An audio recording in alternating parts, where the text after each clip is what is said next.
and welcome back to another edition of GNAT-TV's In-Depth series. I'm Andrew McKeever, the news director at GNAT-TV's News Project. It's a pleasure to have you with us today on Thursday, September 26th. It's also great to be joined in the studio today by the two candidates who are running in the Wyndham-Bennington-Windsor district. That includes the towns of Andover, Londonderry, Weston, and Winhall. And we are very pleased and grateful to have with us today the two candidates who are running for that state representative seat. Chris Morrow is from Weston. He is running as a Democrat. Payne is a Republican, and she's from Andover. And thank you both for making the time for this conversation. Well, it's already been, as they all are, I guess, an interesting election year. I was thinking this is, both of you are first-time candidates, I guess, if memory serves correctly. This is the first time you've run for a state office. So I guess, Jan, if I may start with you, can you tell us what prompted you to run? What made you think that this was the year to throw the hat in the ring and head for Montpelier? The supermajority and how it's impacted many people's lives in Vermont. It refers to the supermajority of Democrats and progressives. Okay. I think of 180 senators and representatives. There's 7 senators that are Republican versus 24, 25 that are the other Democrats. And as far as the House, I think there's like 150 in the House, and that's 120 are Democrats and only 34 Republicans. So it's very lopsided, and we really need balance there. We really do. So I was active in the GOP in Andover, and one of the jobs of the town committees is to find a candidate. Well, it ended up being me.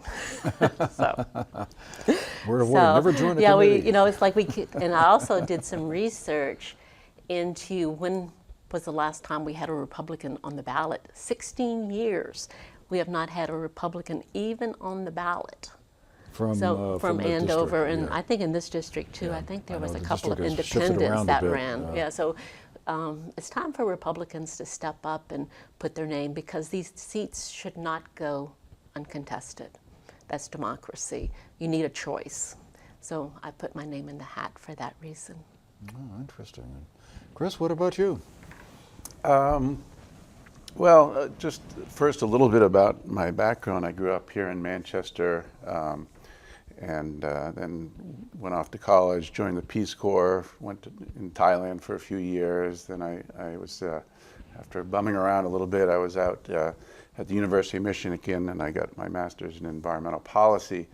And then I came back to Manchester and joined the family business, which is the Northshire Bookstore, and ran that for over 20 years while living in Weston. So I've lived in Weston for over 20 years, raised my 2 daughters there, who went to Floodbrook and Burton. I served on the school board at Floodbrook and at Long Trail School in Dorset, so I've had both the independent and the public school board experience. Served on numerous book industry boards, and am currently the president of the Book Industry Foundation, which is a national foundation which supports retail bookstore employees. So I've had a lot of varied experience, from business to nonprofit to school boards, and I sold the business, as you know, a few years ago, and I have time and resources to devote to running for office. A topic that we might get into later is the structure of Vermont legislature, which I think is somewhat antiquated, because the reality of the way we have it set up now, it's really the agrarian system of the 19th century, and there's a lot of young people, very qualified on all sides of the political spectrum, who really can't serve because they don't have the time or resources. And I think that's a poor structure for dealing with 21st century problems in Vermont. And so, and I flirted with running a couple years ago and decided not to, but when Kelly Payala, the current incumbent of our district, decided not to run, she asked me to run, and so that got me re-energized to join the fray. All right.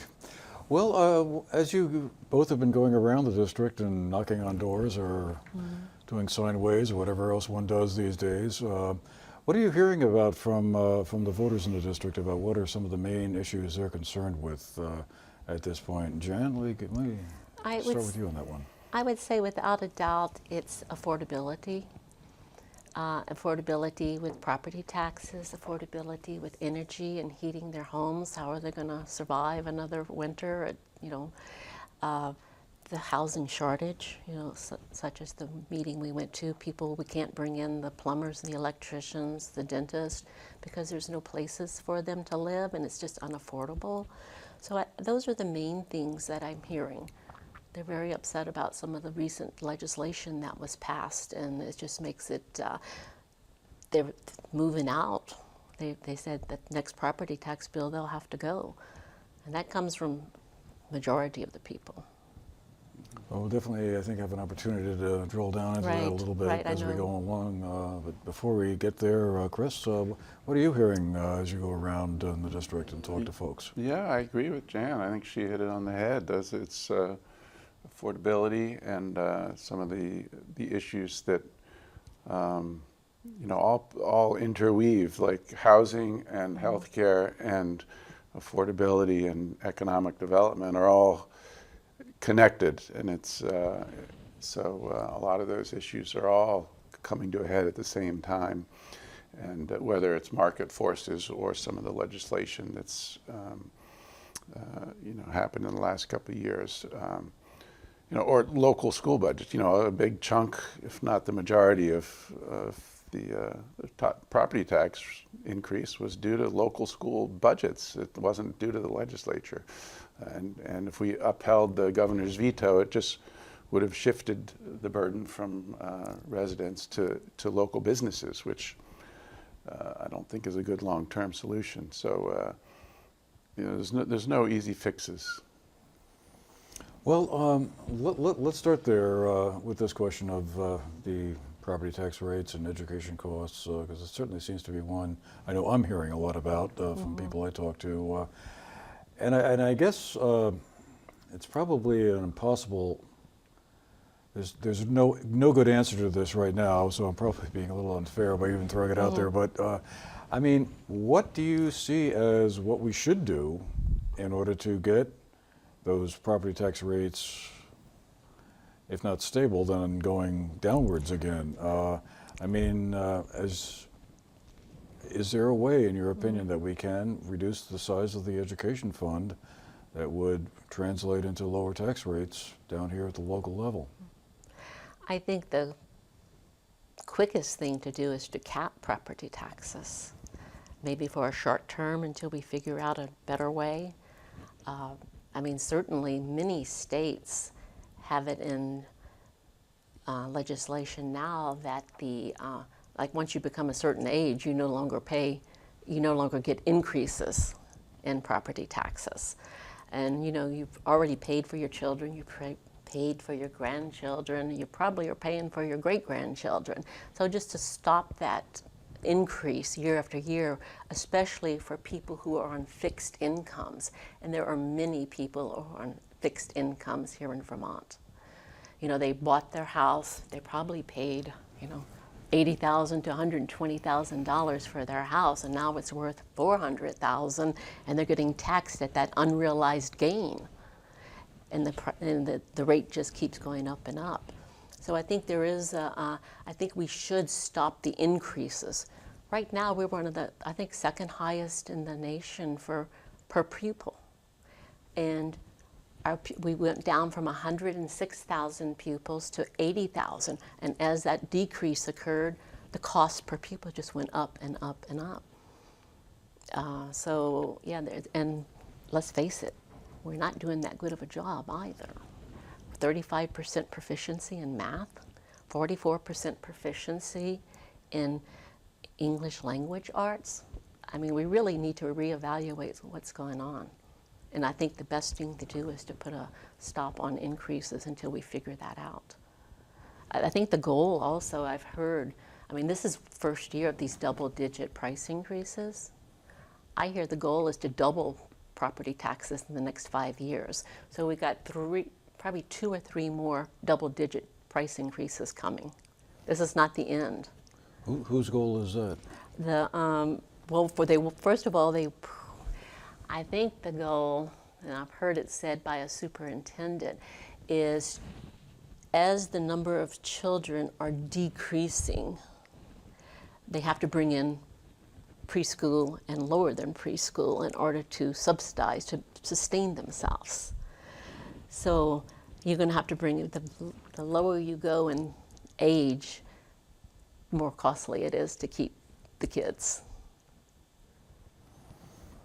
So I just want to be clear. Yeah, sure. So the goal is? It's not a goal, it's what they're looking for in education. Oh, okay. They're looking to double the education fund in 5 years.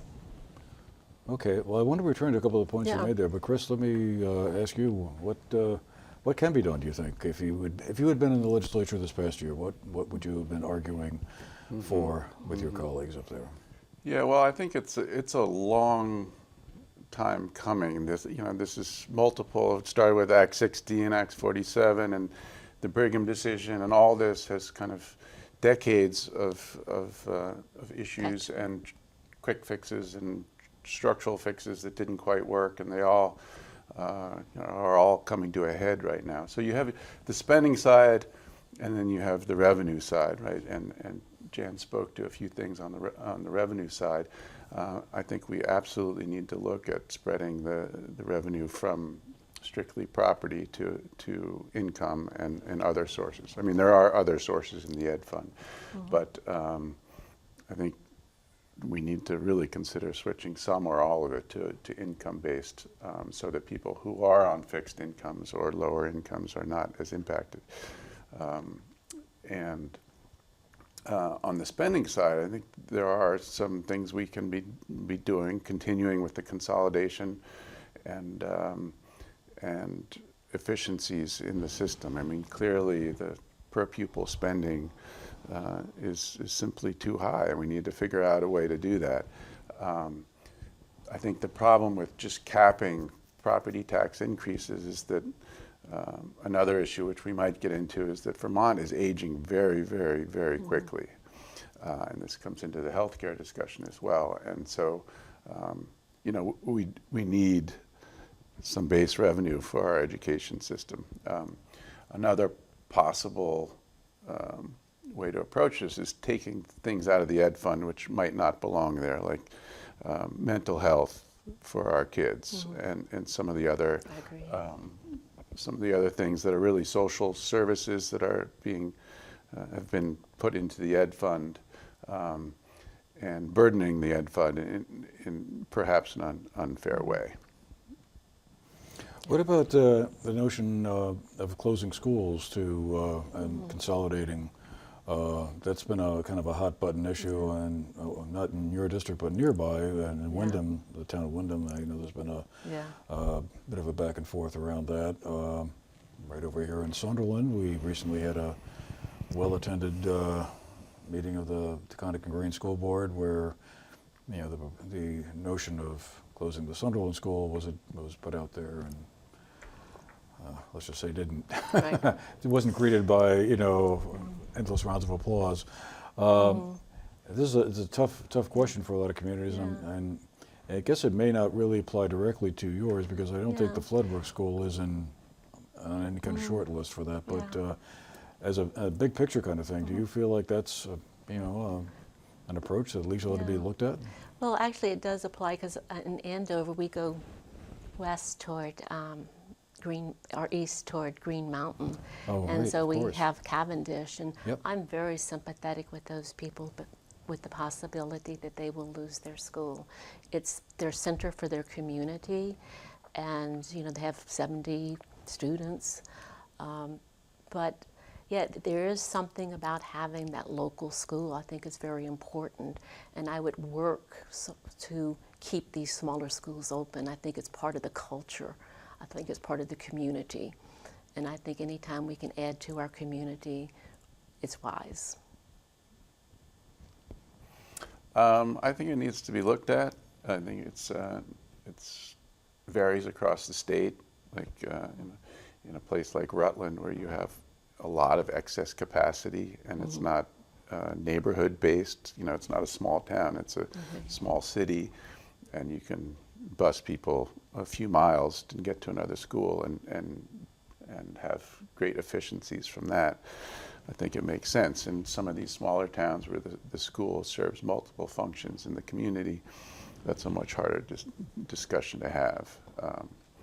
I think it should be, from a state point of view, you know, it should be incentivized, but not necessarily mandated. Before we move on to our next topic, I was thinking we could talk a little bit about housing and affordability. I just want to come back to the point you were making, Jen, about capping the property taxes. That's kind of an interesting idea.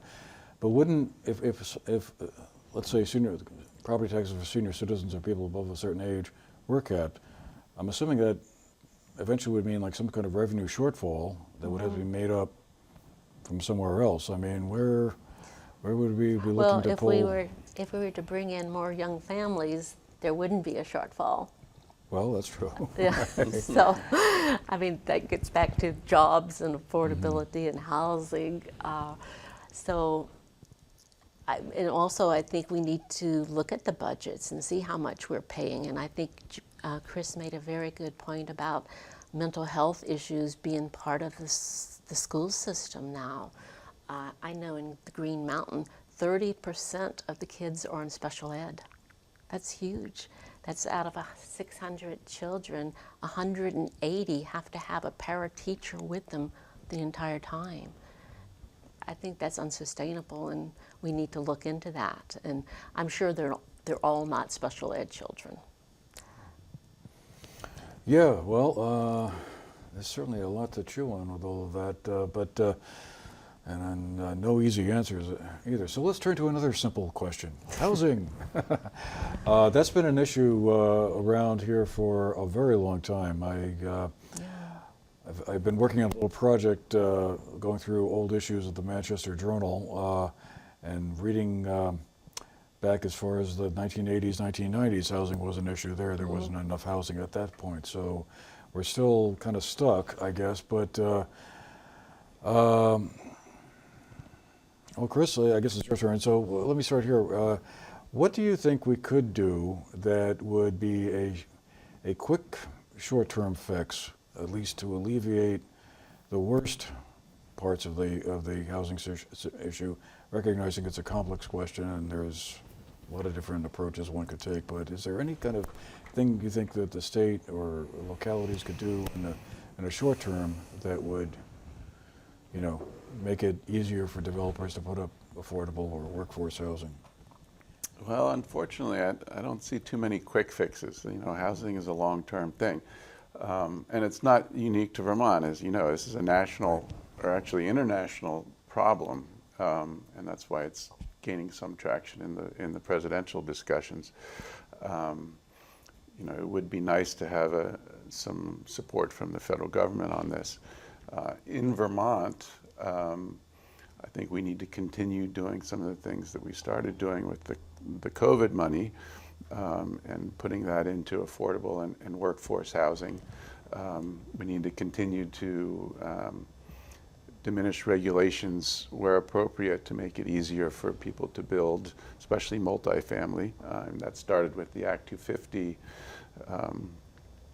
revision last year, but I think that could be expanded. I mean, that's, for instance, in Weston, we don't have sewer and public sewer and water, right? And so in the Act 250 revision, the decrease in regulation was specific to municipalities that had their own sewer and water. So, you know, I think there's rooms for expanding the regulatory environment for building.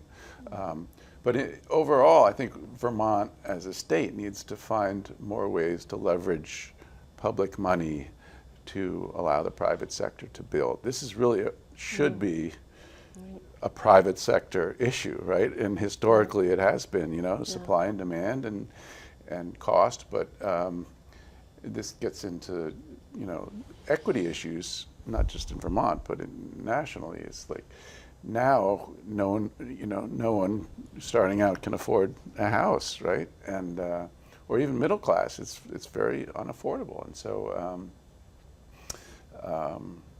you know, the only people buying houses are people who are well-to-do, unless you get really lucky. And so this is a really important conversation to have, and something we need to focus on, because it affects our healthcare system, because people can't, you know, who are working at hospitals can't, even doctors, you know, they can't afford to, or they can't even find a house, let alone afford a house. And so, and that goes for tradespeople and teachers and so many other people. My kids couldn't come back here and live.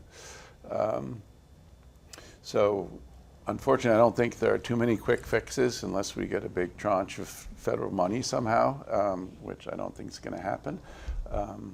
But there are certainly creative ways we can work at the margins as we figure out some solutions over the coming years. And Jan, what's your take on the housing? Well, I have to say I agree with almost everything that Chris said here. It's always been more of a private type of entrepreneurship, building homes, and you know, where government can intervene, and where they do intervene, sometimes it's more expensive. The Vermont public housing average unit, and I think whenever they use that word unit, I think they're not even talking about homes with property around it, with acreage. They're talking probably more of apartment or condo, is $650,000 is an average price for what they're building here in Vermont. So I don't call that affordable. I think that's high end. And so no, I do believe that we need to find ways to, with private industry, to make this happen. And right, we can't get the doctors here, we can't get teachers here. I know in our Green Mountain district, there's a music teacher they brought in, but no place for them to live. Do you think there's something specific that like towns and the state government can do? I mean, I feel like construction costs are kind of one thing, and market sets those. Labor market or labor costs are what they are. But the only thing the government seems to control or have an input on is zoning regulations, or where can you build, or how many acres per building. Do you think the time has just come when a lot of communities are just going to have to say, look, you know, we may have wanted to have our pastoral rural look, but that's not affordable anymore, and we're just going to have to face the fact that in that open field over there that used to be a farm, that's where maybe a dozen or so housing units need to be. Are we just there? I think that's South Burlington right now. If you've been up there and you look around in the fields, there's construction going on everywhere. Not high rises for Vermont, you know, three to 5 stories. But yeah, it's very prevalent in Burlington and South Burlington. Yeah, these are trade-offs we need to look at. There's a housing study. In fact, there's a meeting tonight at Philbrook about the University of Massachusetts folks have done a little assessment of our region, and they're going to be presenting some their findings tonight. And building multifamily housing around our communities is going to be something we need to absolutely look at.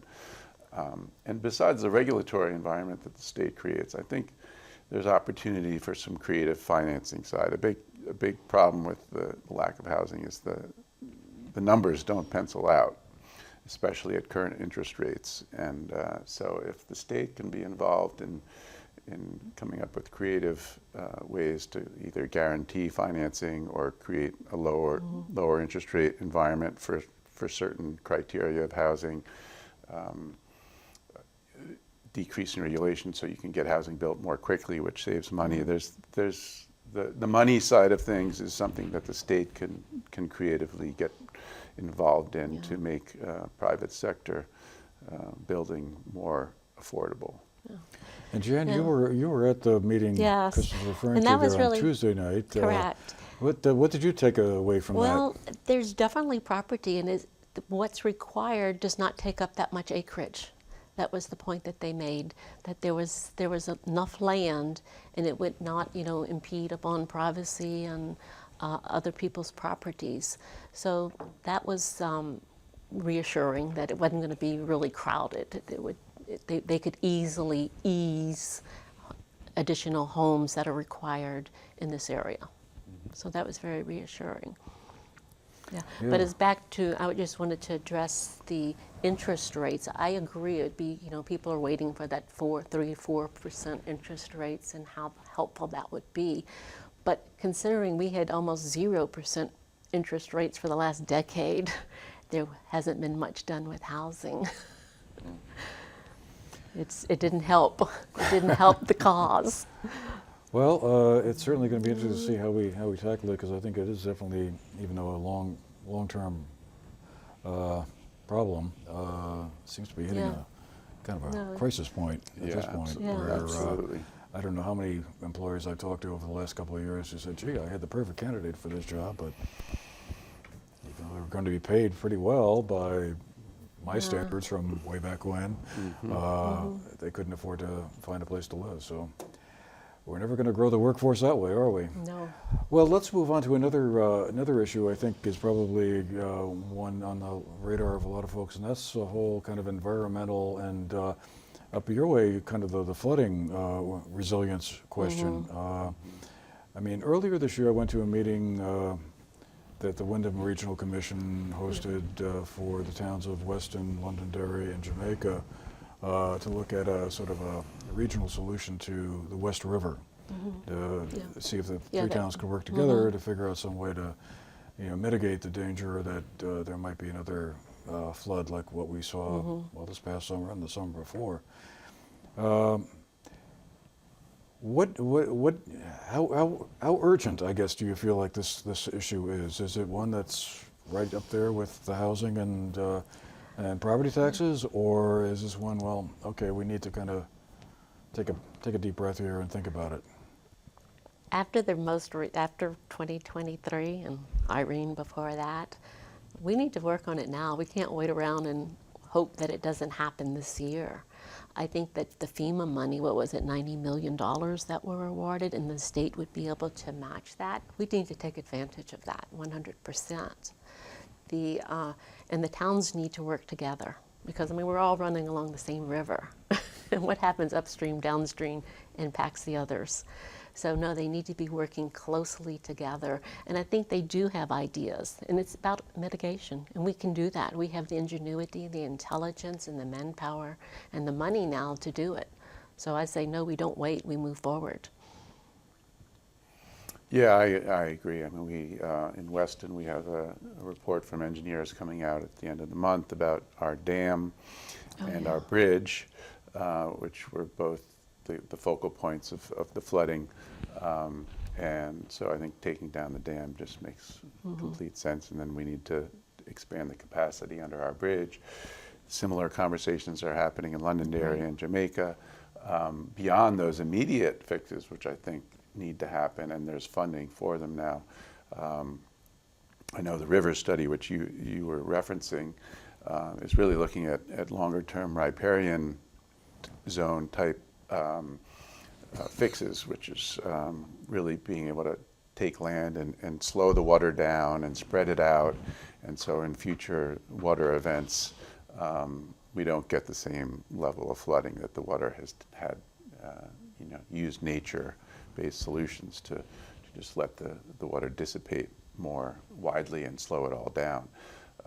And there's certainly opportunities in Weston for that, and I think along in Londonderry and Jamaica as well. So it's both short-term and long-term. But from a state perspective, I think we really need to put more effort into this whole question of resilient communities. And that's not just flooding, that's about emergency response from the state level. That needs to be boosted.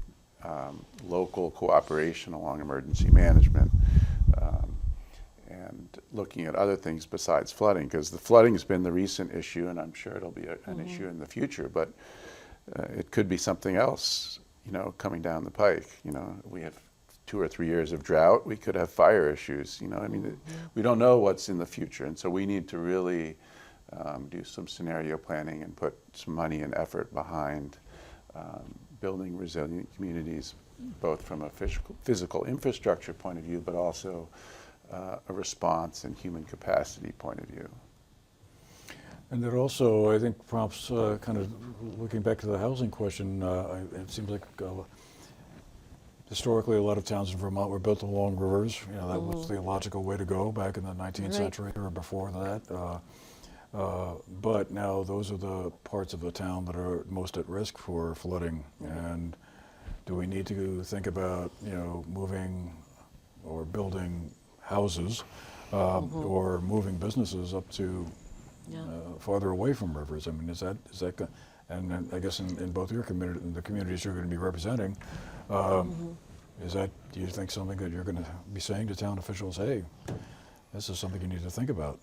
I don't think it'll be my decision completely to pick up No, the I know fire that, station but, and move it, but You'll be a voice at the table, though. yes.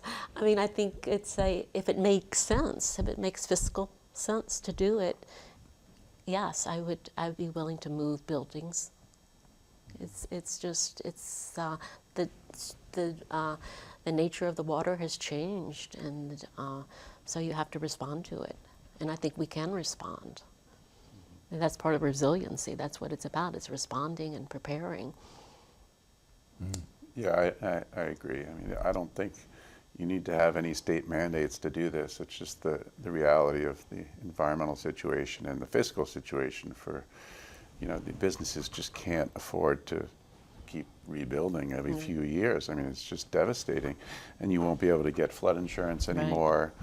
Right. And, you know, you look at downtown Londonderry and how many of those businesses are up for sale now, that it just, you know, it just doesn't make fiscal sense to keep rebuilding these things that are going to get flooded again. And so, you know, different towns in our district have different abilities to move uphill, as it were, and each town has to make their own, you know, decisions. But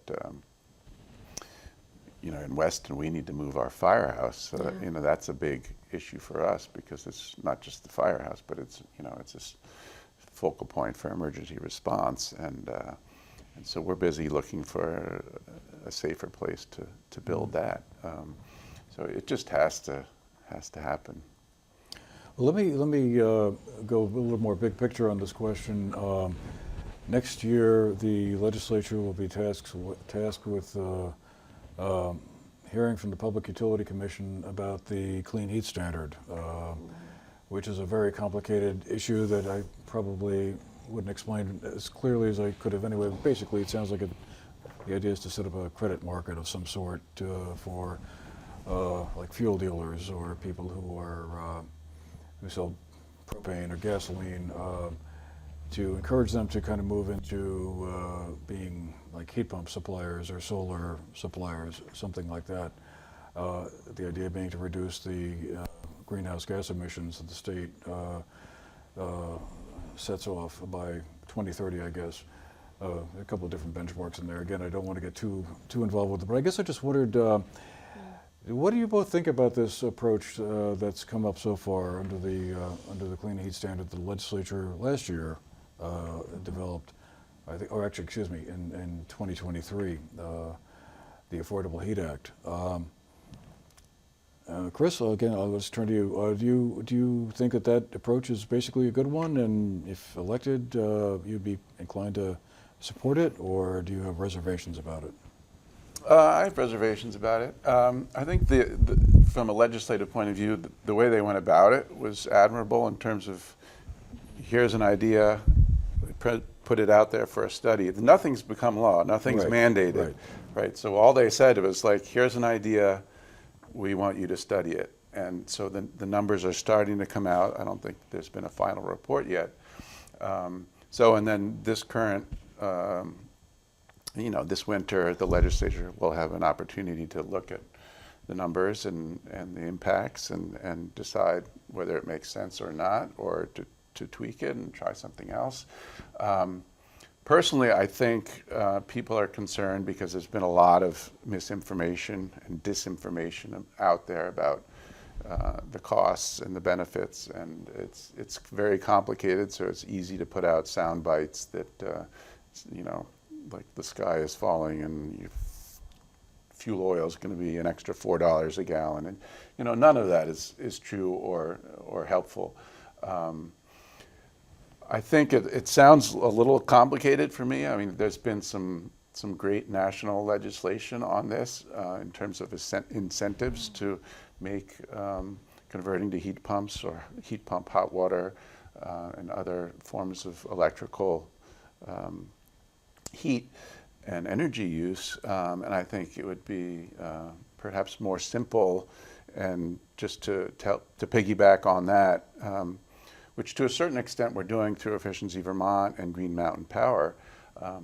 There's already tremendous incentives to switch. If you look at the numbers, I'm switching to a heat pump hot water heater in the next month, and it's going to cost me very little, and it's going to save half of my fuel on hot water every year. And there's the incentives for lower income people are quite good. So I think we can achieve a lot of our objectives without creating a whole new government entity that manages a credit system. You know, I need to do more study on this myself. If I get elected, I will do a deep dive on this. You know, the motivation to reduce emissions in Vermont, of course, is a good one.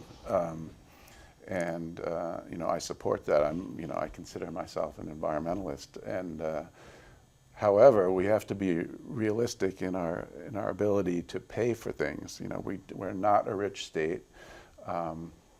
You know, Vermont emits about 8.5 million metric tons of carbon dioxide a year, compared to globally, last year was our biggest year on record at 54 billion metric tons of carbon dioxide, or greenhouse gases in general. So, you know, in effect, Vermont's impact on the global climate change system is zero, negligible to zero.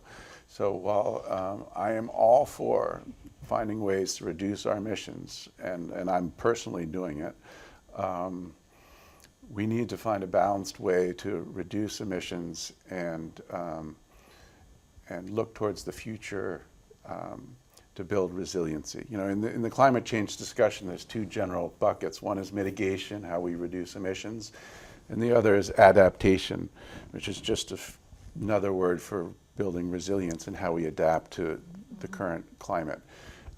So what's happening now with the climate and what's going to be happening in the future, which is going to be a lot more and a lot more unpredictable, right now is, I think, where the state government should be putting their focus. And like I was saying before, building emergency management capacity, building resilience, physical and human capacity, and those types of things is where we need to be focused.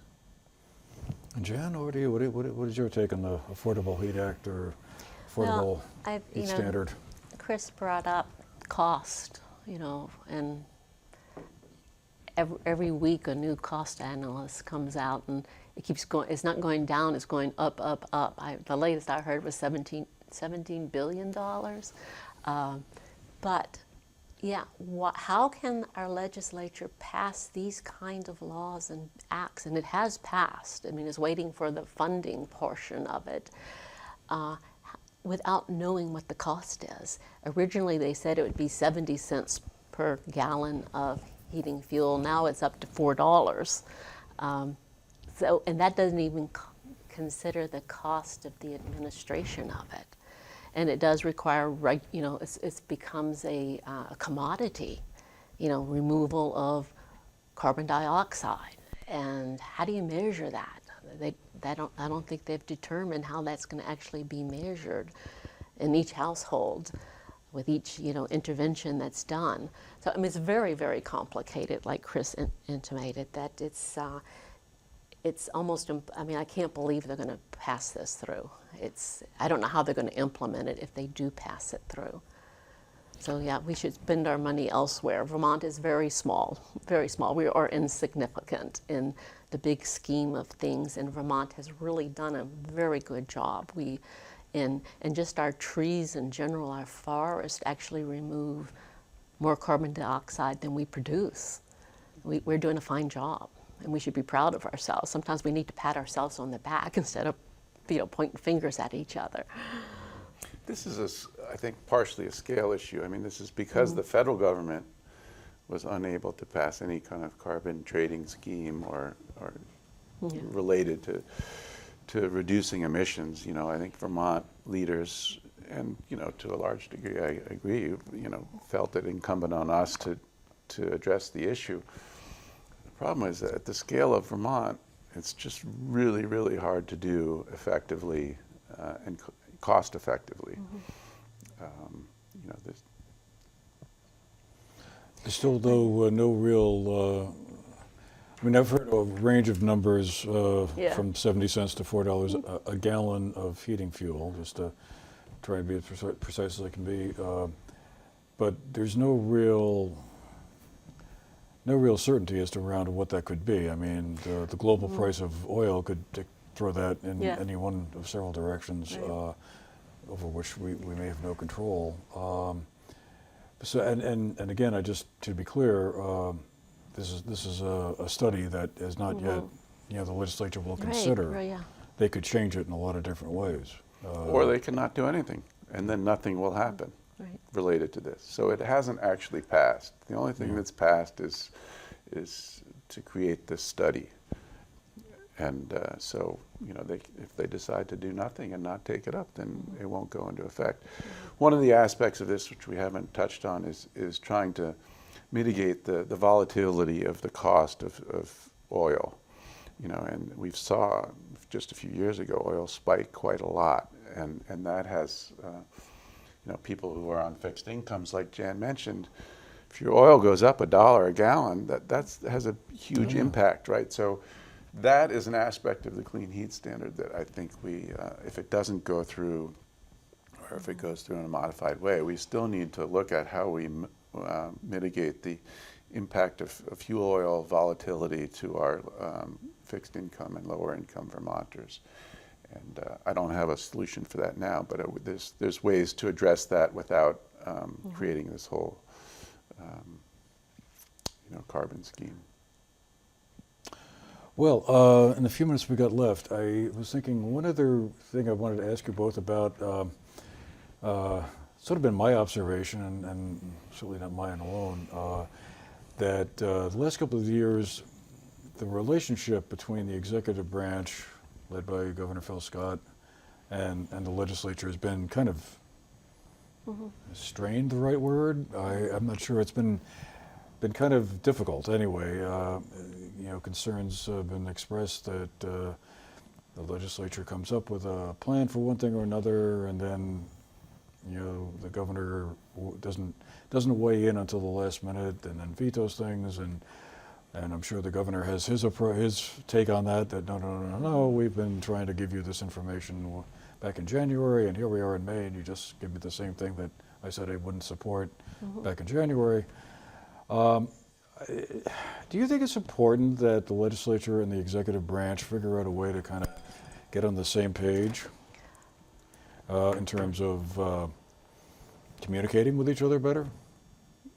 And Jan, I'll let you start. Okay. Well, we definitely want communication. We want discussion. We want deliberation. We want to have that. That's what it's all about. I think that's crucial. And I think there's a lot of things that are being passed that are not getting those discussions, and from both sides. And that's part of the supermajority is Republicans can't even bring anything to the floor.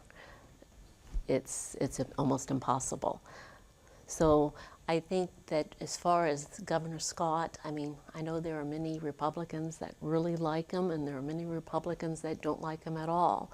But I think he's done a fine job. I think he's really trying. I read, and he's representing Vermonters. He's not representing a particular party. I have to see, even though he runs as a Republican, he's fair-minded because he cares about all Vermonters. And I think he's that I'm sorry, my brain just went through a freeze. Right, But yeah. no, I think That happens to me all the time. yeah, sorry. No, but I think I've read all of his letters about each of the bills that he was vetoing. And if you read through them, he gives good explanation as to why he is vetoing a particular bill. There was 8 of them this year, and they rode every one of them. And that's where, yeah, there was a clash this year, a big clash this year. Do they need, I mean, I'm not opposed to a good fight. If you're standing up for something and you believe in it, that's what they're there for. Mm-hmm. Yeah, well, I think it's a shame where things have gotten to. I think Vermonters benefit from the governor and the legislature working together on behalf of all of us, and it's clearly that relationship has degraded. I've talked to a number of current legislators who are very frustrated with the governor and his staff's lack of involvement in the legislative process, especially early on when bills are being crafted. Mm-hmm. And he seems to prefer to just wait and then veto. He's vetoed more bills than all other Vermont governors combined, right? That's not a great legislative approach. And I think there's work to be done on both sides, I'm sure, on both sides to mend that relationship and to work together. I think people's frustration with the supermajority, and it's a legitimate one on certain levels, is because of this dynamic with the governor. But vetoing bills and then coming up with half measures at the last minute, that's not a great way to present yourself as governor. So I think there's work to be done on both sides to come to some functional working relationship, because it seems to have degraded to a point where it's not working too well. And I hope if I get elected, I can be a part of the solution there. I consider myself very middle of the road and a reasonable person. I voted for Governor Scott numerous times, and I support sitting down, talking to him or his staff about how we can all work together. Yeah, it's just interesting. It seems like the past couple of years in particular, it seems like this has been a real problem that, and since none of us have been in the halls themselves, we don't really know, but it just seems like there's just been kind of a lot of finger pointing back and forth. Gosh, you could have said a couple of months ago you weren't going to take this, and we could have worked around it. I mean, in particular, given the issues with housing and and property taxes. I think last year we saw a real knockdown drag out around that. So there'll be great opportunities, I think, in 2025 for everyone to kind of try and get back on the same page. And I guess I was wondering, I mean, was it always like that, or is this sort of different from? Well, you see it in the left and right too sometimes. Yeah. You see it. I don't always think it's really there. I think that there's less difference between the left and the right than there is between the top and the bottom. I think as I talk to people who are Democrats and visiting with them, we have more in common than we have against each other. And I think it's that top echelon that is dividing those who have and those who have not. We've really got to look at it from that perspective. Yeah, I don't know. It seems like the relationship has degraded over time. I think his first few administrations, they seem to be working together. I don't know what precipitated the decline. I think maybe he got frustrated with some of the things that went, another way. But I think there's opportunity to do better, and I think Vermonters would benefit from both bipartisan bills in the legislature, but also working with the administration more constructively. All right, well, that seems like a good place to leave this conversation for today. I want to thank you both for making the time to come down off the mountain, down here to the valley, and share your thoughts and ideas with us. Jan Payne is a Republican candidate for the, I know I'm going to make this, Andover. Wyndham Wyndham, Bennington, Windsor District. Right. Whoever came up with that name, I'm just... Or that geographic. Yeah, right. Yeah, 4 towns, 3 counties. That's our. Go figure. And Chris Morrow is a Democratic candidate for the state representative seat from the Wyndham, Bennington, Windsor District. And you'll have a chance to weigh in on November 5th, or actually sooner than that. You can vote now, I guess, Right. by mail. That's already begun. So the important thing to do, of course, is to vote and make your voice heard. So thanks again, both Thank you, Chris, Andrew. Jan, for Thank being you. with us. Thanks to all of you who've been with us. Hope you found the program interesting. We'll see you the next time. Take care.